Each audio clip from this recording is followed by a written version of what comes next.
The following video contains violent content that may be disturbing or traumatizing to some viewers. Viewer discretion is advised.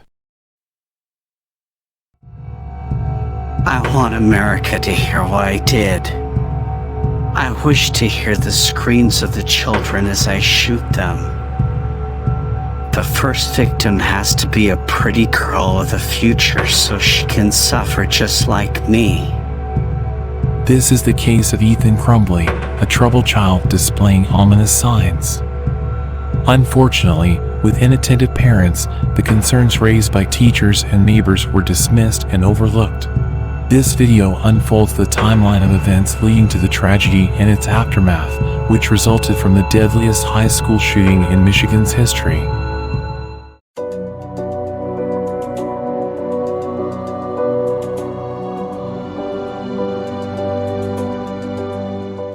Born on April 28, 2006, to the Crumbley family, which includes mother Jennifer, father James, Ethan entered the world in Atlantic Beach, Florida. However, the family didn't stay there for long due to the Crumbley family's business activities. They eventually relocated to Issaquah, Washington. Ethan has an older half-brother named Eli Crumbley. Specifically, Eli shares the same father as Ethan but has a different mother. Eli is the son of James Crumbley's first wife. At a young age, Ethan played first-person shooter games such as Call of Duty and enjoyed the depiction of blood and gore. Eli initially resided in Michigan with his father, Ethan, and Ethan's mother, Jennifer. Due to issues involving his relationship with his stepmother, Eli left Michigan to live with his biological mother in Florida, leaving Ethan behind. According to a former neighbor, Ethan's parents, Jennifer and James Crumbley, would often leave him home alone without a phone while they frequented bars in downtown Lake Orion. The neighbor became so concerned that she filed an anonymous complaint via phone with the state's Child Protective Services agency, though she was unaware of any subsequent actions taken. In August 2022, it was reported that Michigan prosecutors alleged Ethan's parents exposed their son to years of chaotic, toxic conflict, which is a well-known risk factor for entering the pathway to violence. Investigators have interviewed witnesses from across the country who interacted with the family as far back as when Ethan was in kindergarten, as revealed in the court filing. According to the filing, neighbors and others told investigators that the parents would consistently fight, drink to excess, spend thousands of dollars on alcohol and care for horses, while neglecting medical care. Ethan felt the financial stress and wrote about it in his journal. My grades are falling. My parents hate each other. We have no money. I have zero help for my mental problems, and it's causing me to shoot up the school.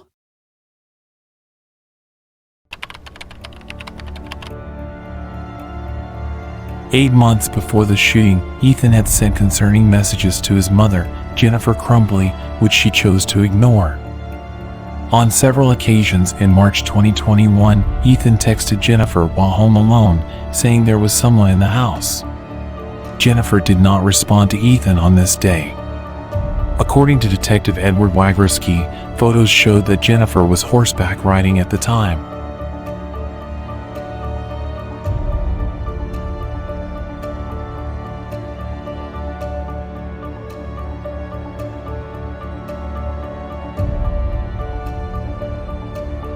Jennifer did not respond. She was again horseback riding.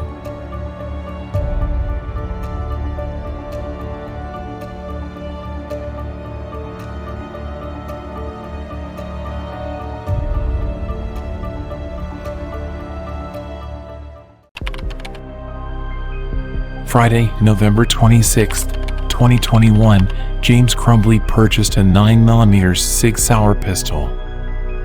Ethan later posts a photo on Instagram of himself holding the semi-automatic handgun, writing, "Just got my new beauty today, Sig Sauer 9mm, any questions I will answer." Saturday, November 27th. Jennifer Crumbley takes Ethan to a shooting range. Jennifer Crumbley then writes on social media that it is a mom and son day testing out his new Christmas present. Monday, November 29th, a teacher sees Ethan searching online for ammunition with his cell phone during class and reports it to school officials. School personnel call Jennifer Crumbley, leave a voicemail, and email her. She does not respond. While exchanging text messages with her son, she writes, "LOL, I'm not mad at you, you have to learn not to get caught." Tuesday, November 30th. During the second-hour class on Tuesday morning, a teacher found on Ethan's math assignment a drawing of a handgun and the words, "The thoughts won't stop, help me." Also depicted is a bullet with the words "blood everywhere" above a person who appears to have been shot twice and is bleeding. A laughing emoji is drawn below the figure. The note also says, "My life is useless and the world is dead."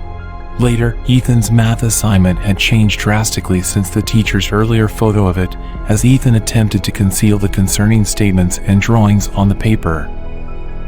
School personnel met with Ethan's parents that morning to discuss Ethan's disturbing writings on the math worksheet. The school counselor recommended that the parents take Ethan out of school and seek immediate mental health assistance, but his parents declined, stating they didn't want to miss work. Instead, Ethan was allowed to return to class. The shooting occurred during the passing time between the 4th and 5th hours of the class schedule, which began at 12:46 p.m. and was scheduled to end at 12:52 p.m. Ethan enters the bathroom with a backpack. He proceeds to the large stall, unzips his bag, cocks his gun, and walks out of the bathroom. He starts shooting in the hallway. Ethan wounded 7 students, 2 of them fatally, in the span of only 7 seconds. The 2 victims who were fatally shot were Madisyn and Hana. He continues northward along the 200 hallway while shooting into classrooms. Students flee through the exit doors along the hallway or into the classrooms. At 12:52 p.m., the long 200 hallway is empty as most of the students who had been there during passing time had either fled or entered classrooms to lock down. At this time, 2 students enter the almost empty long 200 hallway through the courtyard door. Considering that 5th-hour classes were supposed to begin at 12:52 p.m., neither student likely found it unusual to see a mostly empty hallway when they entered from the courtyard. They are unaware that they are walking with their backs to Ethan. The student walking behind is shot from behind and falls. At the same time, Ethan also shot the leg of the student who was moving to enter room 218. Ethan then walks past this student, who is lying on the ground, and shoots him a second time. The student who died from the fatal shot is Tate. The other student who was walking at the front managed to flee through door 4. At approximately 12:52 and 33 seconds p.m., the school principal made an announcement over the PA system that the school was going into emergency protocol to respond to a violent incident. At approximately 12:53 and 32 seconds p.m., outside room 214, Ethan turns around and is walking south back down the 200 hallway. At approximately 12:54 and 52 seconds p.m., Ethan enters another boys' bathroom. 2 male students were already hiding in the larger stall of this bathroom. Ethan kicks open the door to the stall where both students were hiding. He stares for a second, walks out of the stall, returns to the stall, and tells one of the students to come out. The student who came out of the stall was then fatally shot. This student was Justin Schilling. Ethan returns to the stall and instructs the other student to come out and get on the ground as well. When Ethan moves the gun away from the student as he motions with his arm, the student runs behind Ethan's back and out the door of the bathroom. Ethan walks out of the bathroom at approximately 1 o'clock. Seconds later, he surrenders as 2 OCSO deputies were walking north in the long 200 hallway looking for the perpetrator. This brings the shooting to an end.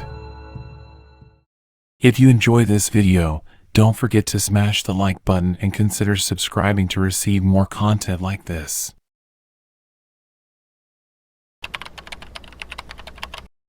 Back in 2021, after charges were announced against Crumbley's parents Jennifer and James, an alert was issued hours later by state authorities as the Crumbleys had left the Oxford Township area.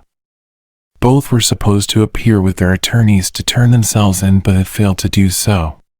On December 4, 2021, police found the couple on the first floor of an industrial or commercial building in Detroit, some 40 miles south of the Oxford area where they live, after someone tipped police the previous night that their vehicle was nearby.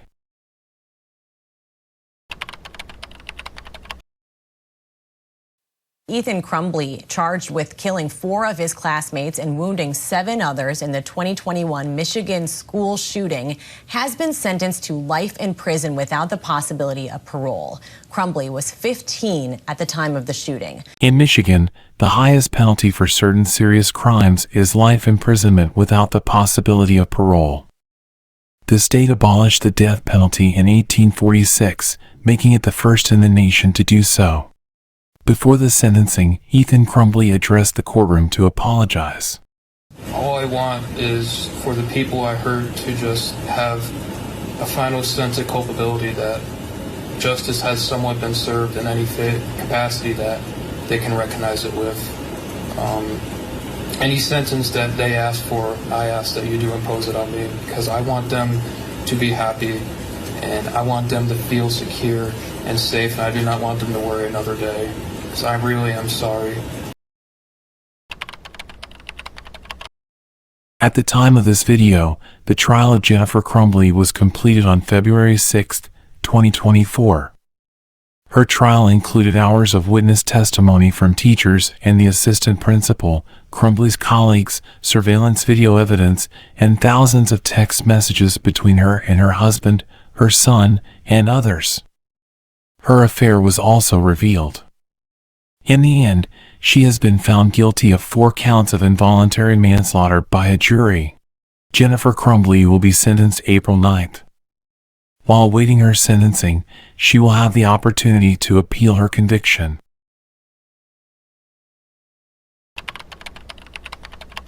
With a guilty verdict being found in the trial for Jennifer Crumbley, eyes are now looking ahead to when the shooter's father will face trial next. James Crumbley's trial is set to begin on March 5, 2024. As is the case with his wife, James Crumbley is accused of making a gun accessible and ignoring his son's mental health needs ahead of the shooting. He and Jennifer are the first parents in the U.S. to be charged in a mass shooting committed by their child.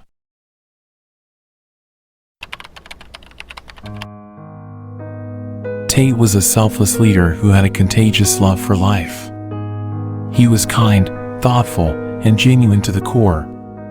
He left an unforgettable and inspiring impression on everyone he met. One of the things that he will be most remembered for was his mentorship and dedication to those younger than him, whether in the classroom, on the field, on the mat, or the local training facility ETS. Hana loved everything unconditionally. Her heart was too big not to, and with that big heart came an equally big smile.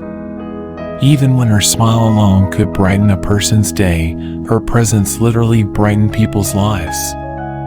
Remember Hana for her contagious smile that was too infectious. Remember Hana for her love of lights, though she was the beacon for others. Madisyn was always a bright light in the darkest of days. Her smile and laugh were beautifully contagious.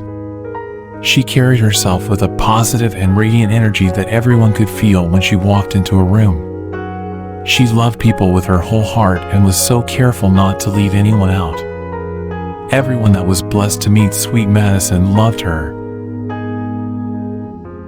Remember Justin for his love of nature, the sky, photography, and a deep love for his friends and family. Justin humbly and consistently went out of his way to brighten someone's day. Justin always looked out for others, even in his final moments. He gave the gift of life through organ donation. May his light and legacy live forever. Make sure to subscribe and turn on the notification bell to receive more content like this. Also, check out other videos as we continue exploring mysteries, incidents, and crimes.